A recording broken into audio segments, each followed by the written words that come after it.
Hello friends, எல்லாருக்கும் வணக்கம்ங்க. Welcome to Sri channel. இன்றைக்கி நம்ம கடலுக்கடியில் ஒரு பயணம் போக போகிறோங்க. என்னன்னு பார்க்குறீங்களா? ஆமாங்க, கொடிசியாவில் கடலுக்கடியில் ஒரு பயணம் அப்படின்னு சொல்லிட்டு, அதாவது அண்டர் டனல் அக்வேரியம் எக்ஸிபிஷன் போட்டிருக்கிறாங்க.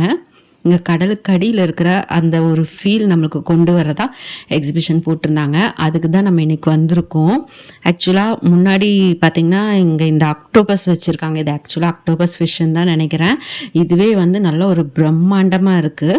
நல்லா வந்து ஒரு தத்ரூபமாக அப்படியே வச்சுருக்காங்க. பக்கத்தில் தொட்டு பார்க்கல அப்படின்னா கூட கொஞ்சம் பயமாக இருக்குது. அது கண்ணெல்லாம் பாருங்களேன், ரொம்ப லைவாக வச்சுருந்தாங்க. நிறைய பேர் அது பக்கத்தில் நின்று ஃபோட்டோஸ் எடுத்துகிட்டு இருந்தாங்க. அங்கே இருந்து அப்படியே நம்ம உள்ளே வரும்போது பார்த்திங்கன்னா பேர்ட்ஸ் பார்க்குங்க. ஆக்சுவலாக இந்த லவ் பேர்ட்ஸ் எல்லாம் நம்ம கூண்டுக்குள்ளே அடைச்சி வச்சு நம்ம பார்த்துருந்துருப்போம். ஆனால் இங்கே எல்லாம் அப்படியே ஓப்பனாக வச்சுருந்தாங்க. இங்கே இருக்கிற பிளான்ஸ் எல்லாமே ஆர்டிஃபிஷியல் பிளான்ஸ் தான். பட் இங்கே இருக்கிற பேர்ட்ஸ் எல்லாமே ஒவ்வொன்றும் அவ்வளோ அழகுங்க. நிறைய பேர்ட்ஸ் இருந்தது. ஒவ்வொரு பேர்ட்ஸோட பேர் கூட எனக்கு தெரியாது. இதுக்கு முன்னாடி நான் பார்த்துருக்க கூட மாட்டேன் அந்த மாதிரி. ஆனால் லவ் பேர்ட்ஸு கொஞ்சம் அதிகமாக வச்சுருந்தாங்க. அப்படியே ஓப்பன் ஸ்பேஸ்லேயே விட்டுருந்தாங்க. இவ்வளவு க்ரௌடு வர்ற இடத்துல எப்படி இது இவ்வளோ ஓப்பன் ஸ்பேஸில் இருக்குது? அதுவும் இல்லாமல் லவ் பேர்ட்ஸ் வந்து நம்ம கூட ரொம்ப ஃப்ரெண்ட்லியாகவும் இருக்குது. நம்ம மனுஷங்களை பார்த்து கொஞ்சமும் பயப்படாமல் அது அப்படியே நம்ம மேலே உரசிட்டே பறந்து போகுது. அங்கங்கே இந்த மாதிரி ஒரு சின்னதாக ஒரு குருவிக்கூடு, அதாவது தூக்கணாங்குருவி கூடு இருக்கீங்களா, அந்த மாதிரி ஒரு செயற்கையில் செஞ்ச ஒரு கூடு வந்து மாட்டி வச்சுருந்தாங்க. ஒவ்வொரு பறவைகளும் அவ்வளோ அழகாக இருந்தது பார்க்குறதுக்கு. நம்ம சேனலை இது வரைக்கும் சப்ஸ்கிரைப் பண்ணாமல் இருந்தீங்கன்னா கண்டிப்பாக மறக்காமல் சப்ஸ்கிரைப் பண்ணிக்கோங்க. ஸோ இந்த பேர்ட்ஸ் எல்லாம் பாருங்களேன், அவ்வளோ கீச் கீச்சுன்னு அவ்வளோ சவுண்டு போட்டுட்டு அவ்வளோ நல்லா அழகாக இருந்தது. இங்கே இனி ஒரு பேர்டு, இது ஒரு பெரிய பறவைங்க. இந்த பறவை வந்து ஒரு பஞ்சவர்ண கிளி மாதிரி அப்படியே ஒரு சூப்பராக இருக்குது. எவ்வளோ பெருசு இருக்குன்னு பாருங்களேன்.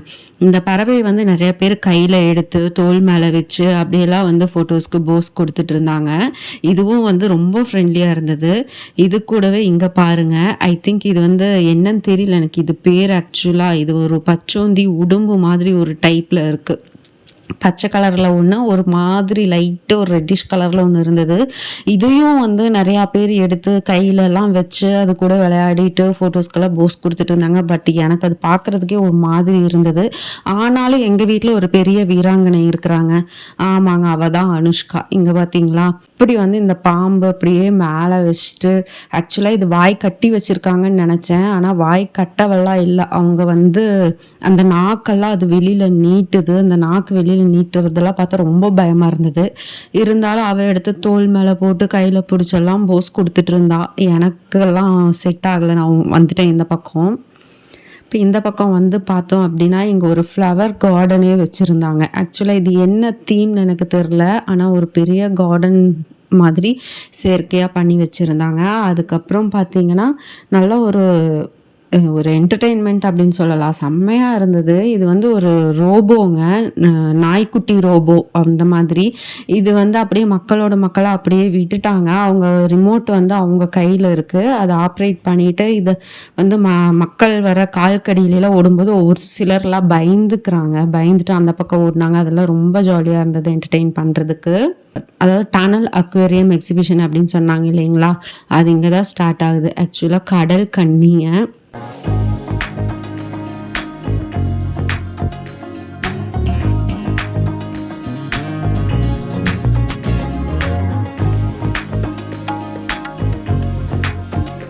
இங்கே இந்த இடத்துல தான் வந்து ஒரு பயங்கர கூட்டமே இருந்துச்சுன்னு சொல்லலாம். சண்டே அப்படிங்கிறதுனால க்ரௌடும் வந்து கொஞ்சம் ஜாஸ்தியாக தான் இருந்தது. இந்த கடல் கன்னி பார்க்குறதுக்கு அந்த இடத்துல அவ்வளோ கூட்டம். சின்ன சின்ன குழந்தைங்களுக்கு எல்லாம் கூட அவ்வளோ ஒரு சந்தோஷங்க. இவங்க வந்து இந்த டாட்டா சொல்கிறது, ஸோ இந்த ரோசஸ் எல்லாம் கொடுத்தாங்க. ரோஸ் எடுத்துகிட்டு வந்து கொடுக்குறது, அவங்க ஸ்விம் பண்ணுறது, அதெல்லாம் பார்க்குறதுக்கு ரொம்ப அழகாக இருந்தது. இது குழந்தைங்கள்லேருந்து பெரியவங்க வரைக்கும் எல்லாருக்குமே இது பார்க்குறதுக்கு ரொம்ப எக்ஸைட்டிங்காக இருந்ததுன்னு தான் சொல்லணும். ஆனால் அவங்களுக்கு வந்து இது ஒரு ஜாப். என்னதான் இருந்தாலும் நம்மளை அவங்க என்டர்டெயின் பண்ணாலும் அவங்களுக்கு வந்து இது ஒரு தொழில் தான். இதுக்குள்ளே வந்து கெமிக்கல் கலந்துருப்பாங்க. இந்த தண்ணியில் வந்து கெமிக்கல் இருக்கும். இந்த லைட்டிங்ஸ்குள்ளெல்லாம் அவங்க வந்து அவ்வளோ நேரம் அவங்க இருக்கிறது அப்படிங்கிறது ஒரு சாதாரண விஷயம் கிடையாது. கண்டிப்பாக வந்து அதுவும் கொஞ்சம் சேலஞ்சிங்கான ஒரு ஜாப் தான். கடல் கன்னிக்காவது கொஞ்சம் ஸ்விம் பண்ணுறதுக்கு இடம் இருந்தது ஒரு பாக்ஸ் டைப்பில்.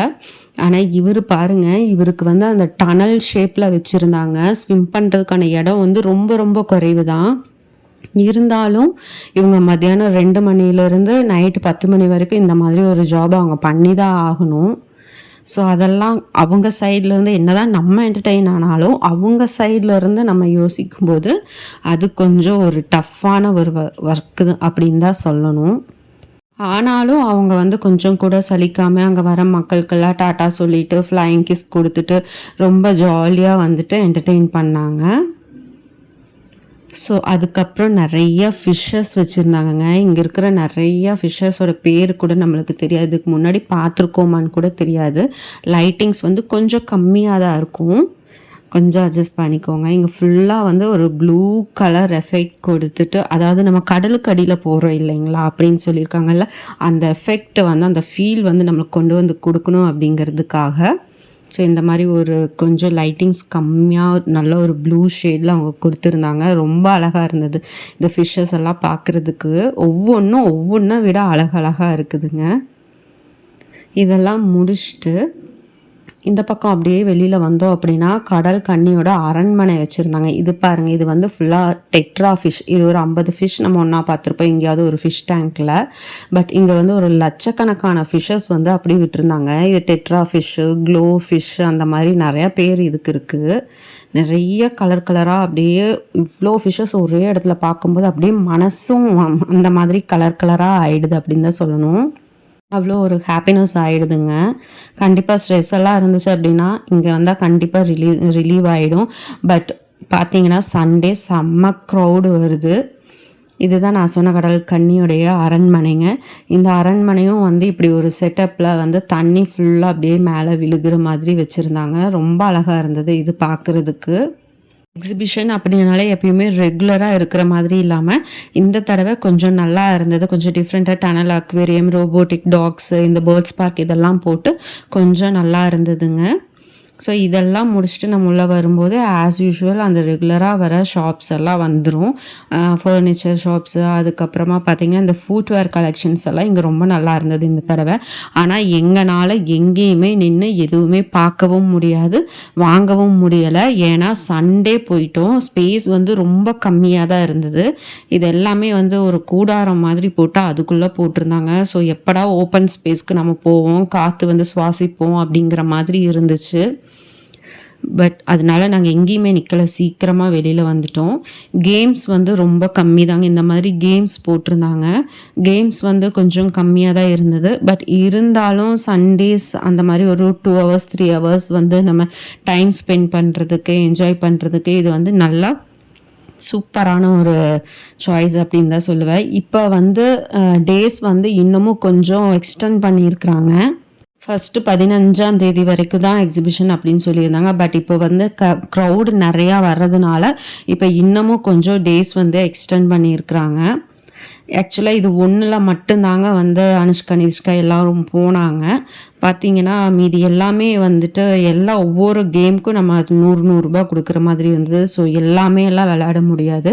இது ஒன்று தான் நல்லா வந்து எனக்கு பிடிக்கும் இதில் போகிறதுக்கு. ரொம்ப வந்து அந்த ஜெயிண்ட் வீல் விட இது நல்லாயிருக்கும். அதனால இதில் அனுப்பிச்சேன். நெக்ஸ்ட்டு வந்து ஜெயிண்ட் வீலுங்க, பார்க்குறதுக்கே ரொம்ப அழகாக இருந்தது. ராட்டாந்தூரின்னு சொல்லுவோம் நம்மெல்லாம். இப்போ வந்து குழந்தைங்க வந்து ராட்டாந்தூரின்னு சொன்னால் ஒத்துக்க மாட்டாங்க. ஸோ இது வந்து ரொம்ப அழகாக இருந்தது. கலர் கலராக நல்லா நிறைய லைட்ஸ் எல்லாம் போட்டு ரொம்ப அழகாக இருந்தது. இந்த ராட்டாந்தூரி கண்டிப்பாக எல்லாத்தோடைய ஃபேவரட் கேமாக இருக்குங்க. கண்டிப்பாக 80s kids, 90s kids, 2K கிட்ஸ்ன்னு யாராக இருந்தாலும் இந்த ராட்டாந்தூரி தான் எல்லாருக்கும் ஃபேவரட் கேமாக இருக்கும். நாங்கள் வெளியில் வந்ததுக்கப்புறம் இங்கே ஒரு அண்ணா வந்து குரங்கு பொம்மை விற்றுட்டு இருந்தார். அதுவும் எல்லாம் வேடிக்கை பார்த்துட்டு வெளியில் வந்து தாங்க நாங்கள் வந்து சாப்பிட்டோம். உள்ள எக்ஸிபிஷன் அப்படின்னாலே டெல்லி அப்பளம் இருக்கும். ஸோ அதெல்லாம் சாப்பிடவே முடியல. உள்ள அவ்வளோ க்ரௌடு, ஒரே புகையாக இருந்தது. ஸோ எப்போ வெளியில் வருவோம் அப்படின்னு இருந்தது. வெளியில் வந்ததுக்கப்புறமா தான் நாங்கள் இதெல்லாம் சாப்பிட்டுட்டு அதுக்கப்புறம் அப்படியே கொஞ்சம் நேரம் இருந்துட்டு வந்தாச்சுங்க. கண்டிப்பாக நம்ம கோயம்புத்தூரில் இருக்கீங்க அப்படின்னா இந்த எக்ஸிபிஷனுக்கு போய் என்ஜாய் பண்ணுங்கள். ரொம்ப நல்லாயிருக்கும். நம்ம சேனலை மறக்காமல் சப்ஸ்கிரைப் பண்ணிக்கோங்க. தேங்க்யூ.